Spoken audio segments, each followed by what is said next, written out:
เดี๋ยวสมเด็จสัมมาสัมพุทธเจ้าพระธรรมเจ้าและสังฆเจ้า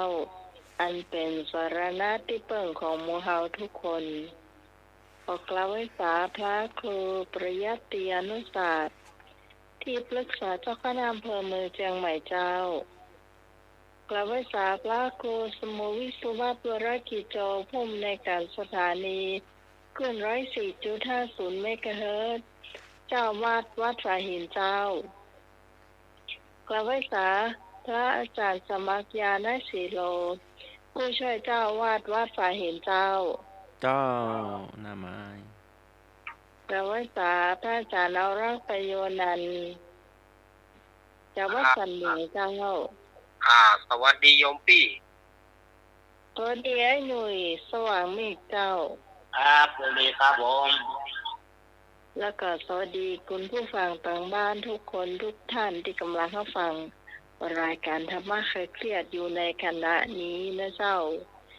วันนี้วันเสาร์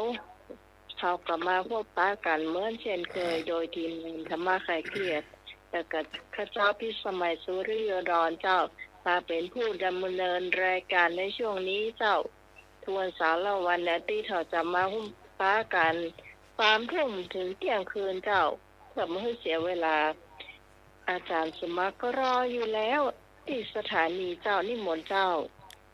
ขอนอบน้อมก้มกราบแด่องค์สมเด็จพระสัมมาสัมพุทธเจ้าพระพุทธพระธรรมพระสงฆ์พระอรหันต์พระสาวกผู้ห่างไกลจากกิเลสผู้ตรัสรู้ผู้บรรลุธรรมด้วยความเคารพอย่างสูงถวายของรบพระมหาเถรานุเถระพระอาจารย์พระครูสมุวิศวัตหลวงพ่อพระครูโคสิทธิ์ก็ดีหลวงพ่อพระครูปริยัติยานุศาสตร์ก็ดีทุกหลวงพ่อหลวงตาขอถวายความรบอย่างสูงพระอาจารย์สามเณรอาจารย์วรักษ์ครับผมครับนมัสการครับครับผมแล้วก็หน้าไม้หัวหน้าคณะรายการธรรมะคลายเครียดเจ้านมัสการเจ้าเจ้าลุงหน่วยตัวครับนมัสการครับผม เจ้าท่านผู้ฟังทางบ้านตัวทางเอ่ยนามก็ดีทางไม่ได้เอ่ยนามก็ดี ขอสุมาขออภัย ขอเจริญพรธรรมะคลายเครียดเจ้าต่อไปเป็นสำเนียงเอารักปุญโญนันท์เจ้าขอกราบนอบน้อมยังปุ่นพระศรีธาไรยรัตนาผ่านแผ้วพระเกี่ยวเจ้าต่าง3ประการหมายมีพระพุทธพระธรรมพระสงฆ์อันเป็นสารณะที่เปิ่งของหมู่เฮาต่างหลายขอกราบไหว้สาบุญญาปรมิธรรมท่านอาจารย์ท่านพระครูสมุวิสุวัตวรกิจโจผู้อำนวยการสถานีวิทยุคลื่นพระพุทธศาสนาการศึกษาและวัฒนธรรมเจ้าวาดวัดไฟหินผู้อำนวยการสถานีวิทยุ 104.50 เมกะเฮิรตซ์พร้อมไปด้วยท่านครูบาอาจารย์พระสงฆ์องค์เจ้าภิกษุสามเณรทุกรูปทุกองค์ด้วยความเคารพอย่างสูงสุดยิ่งครับผมนมัสการท่านอาจารย์สมัครยานสีโลผู้ช่วยเจ้าวาดวัดไฟหินด้วยความเคารพครับผมครับผมครับผม แล้วก็ขอสวัสดีโยมพี่พิสมัยผู้ดำเนินรายการนมัสการเจ้าสวัสดีลุงหนุ่ยเนอะครับผมนมัสการครับผมขอเจริญพรคณะสัตยาญาติโยมศรัทธาสาธุชนคนดีเฮาทุกท่านมาแล้วเนอะรายการธรรมะคลายเครียดมาปะกันแล้วปกป้องทุกกิจวักรรมนี้ภายนอกเป็นคืนวันเสาร์ที่19สิงหาคมพุทธศักราช2566เดือน11เหนือเดือน9ใต้ออกมานี่3 ค่ำตามมาวันนี้เป็นวันใจเลิกษ์นะวันนี้เป็นวันใจเลิกษ์เพิ่นบอกว่าล้างมือท่าคอยกินแต่ไปตัดกับวันเสียไปตัดกับวันเสียประจำเดือน 371โสลีคุลุเสียเสากระพัดก็วันนี้ก็ใช้บ่ได้วันนี้ก็มุ่ยไปใช้บ่ได้อนันสถานญาติโยมเดือน11ออกมาแล้วเนอะเข้าพรรษาก็มาละเกิงเดือนปลายที่เขาได้เข้าพรรษามาเนาะ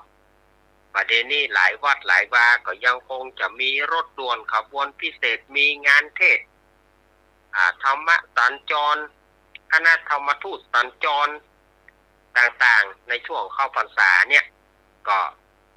ทุกเจ้าผู้เผยแพร่ธรรมพระสงฆ์เจ้าผู้เผยแพร่ธรรมก็แทบจะไม่ได้อยู่กันเนาะ แทบจะไม่ได้อยู่กันทางฝ่ายสื่อสารทางฝ่ายวิทยุก็ช่วยกันจันลงเผยแพร่ธรรมต่างๆทางนอกทางฝ่างเขาก็เช่นว่าธรรมะสัญจรธรรมทูตแล้วก็รถด่วนขบวนพิเศษการอย่างการประเดี๋ยวนี้ก็นางทุกเจ้าก็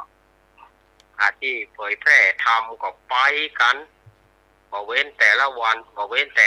พระเนาะอันนี้ก็แจ้งกับศรัทธาญาติโยมวันนี้ก็ได้มาปะกันแล้วเนอะกำเดียวก็จะมีหลายๆเรื่องหลายๆราวเนาะต่อไปก็ขอเชิญลุงหนุ่ยปะกับคุณผู้ฟังก่อนเนาะครับผมขอนอบน้อมพระเถรานุเถระทุกองค์ครับมีน้อยทุกครับมาสาราสามพระครูสมุทรวัดครับผมเมตตาเวลาครับผมครับตามมาสการอาจารย์มาครับเดินก้อนลุงหนุ่ยตามมาสการอาจารย์มาละครับสวัสดีลุงหนุ่ยสวัสดีพี่สมัยชุริโยดอนครับผมเจ้าสวัสดีเจ้าขอบคุณนะครับขอบคุณเราดีพม่าข้าเชื่อทุกท่านนะครับผมนี่วันเสาร์ครับผมครับวันนั้นขอแจ้งหูหน่อยรถด่วนกระบวนพิเศษเนี่ยเสียงฟัง104นี่มันค่อยดีเนอะวันนั้นนะฟังแทบไม่ได้เลยหูไปเกาะคนมาหรือว่าแต่ว่าตั้ง16นี่ชัดเจนนะเจนคือหมุนเพื่อนไปมาละมันฟังไม่ได้ตั้ง104นะตั้งไปฟัง96นี่ชัดเลยไม่รู้ว่านั้นเขาที่อาจารย์เนาะฮะโอนโต๊ะครับคนโตก้านะหมายเกี่ยวก็หาเพราะว่าตั้งต้องเป็นลมพุ่นใจนานทีมตัวลุงนม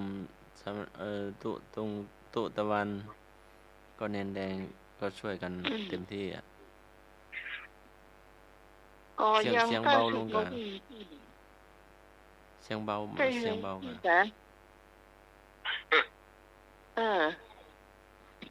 ที่จริงของเขาหน่าชัดกว่าด้วยซ้ำก็เห็นเลยเปลี่ยน96พี่ตะวันก็อยู่ในซุ้มเครื่องเสียงเลยเนาะตัวลุงหนุ่มก็คุมกล้องอีกกล้องเนนแดงก็คุมอีกกล้อง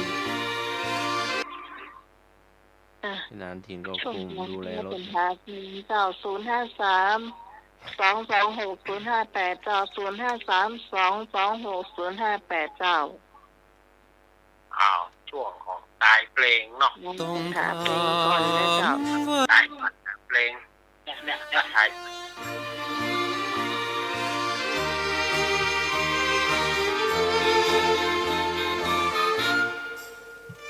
ผัดจะตายมาเริ่ม053226058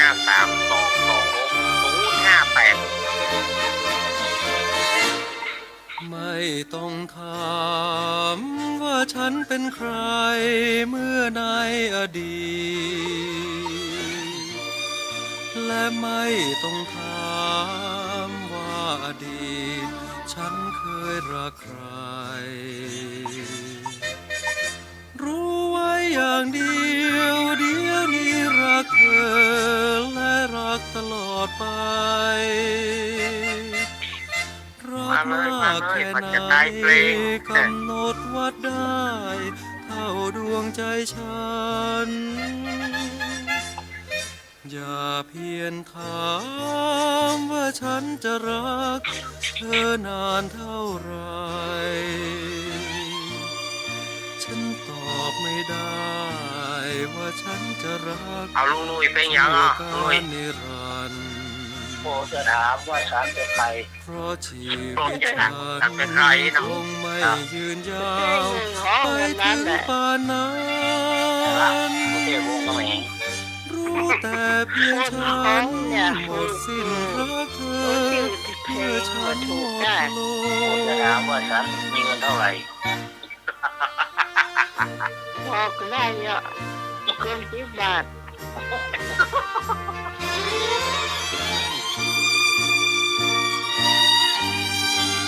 อ้าวไม่หาย 53226058เอ้าเนี่ยก็ได้หมดเลย หายไปไหนหมดเลยมาเรียกคุณมีหน่อยคนมีหน่อย หมายเจ้าครับผมเจ้า อย่า ปา เพี จาย ง ง ละ ถ คุ าม ว่าฉันจะรักเธอนานเท่าไรฉันตอบไม่ได้ว่าฉันจะรักชั่วการนิรันดร์ คุณผู้ฟังหูเพลงของ เพราะ เจ้า ชีวิตฉันคงไม่ยืนยาว ไปถึงป่านนั้น แต่ว่าให้คุณผู้ฟังขอเพล แต่ ง เพียง นะ ฉันหมดสิ้นรักเธอเมื่อฉันหมดลม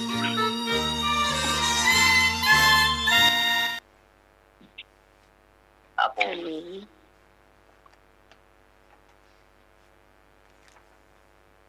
เฉลย จง เลย รักพงษ์สุเทพวงศ์กำแหง จงรักสุเทพวงศ์กำแหง จงรักไม่ใช่เปิดจะถามนายหนุ่ยไม่ใช่โปรดจะถาม จึงเลยว่าจงรักเนี่ย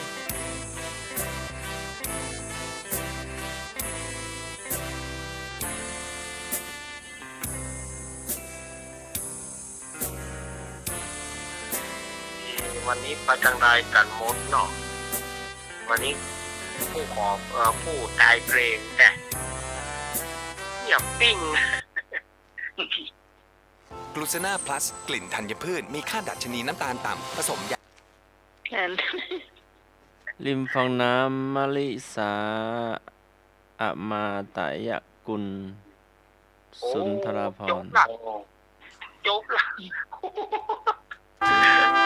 จบไปจบหมด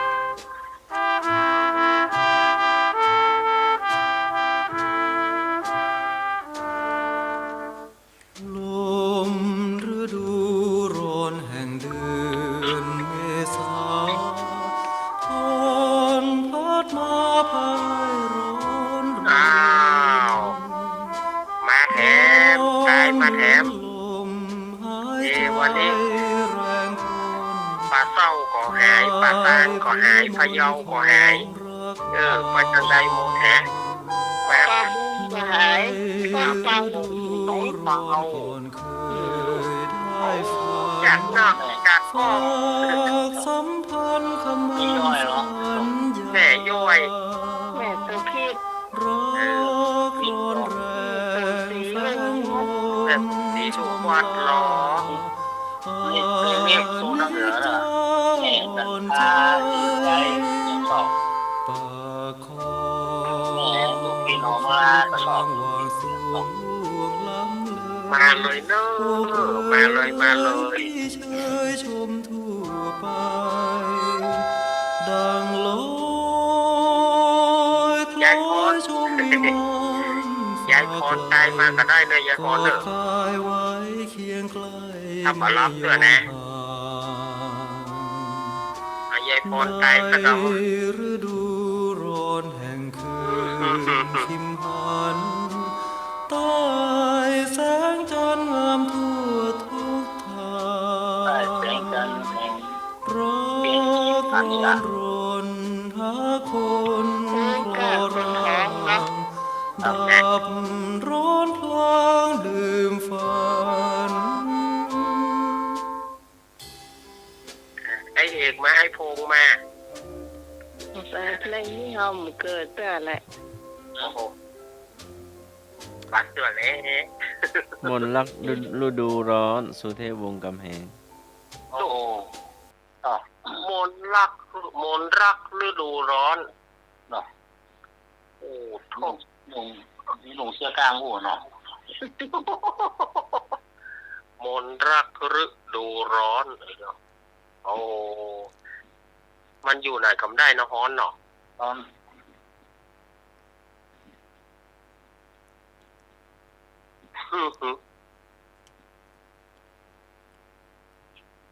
คุณผู้ฟังอยากฟังเพลงไหนเจ้า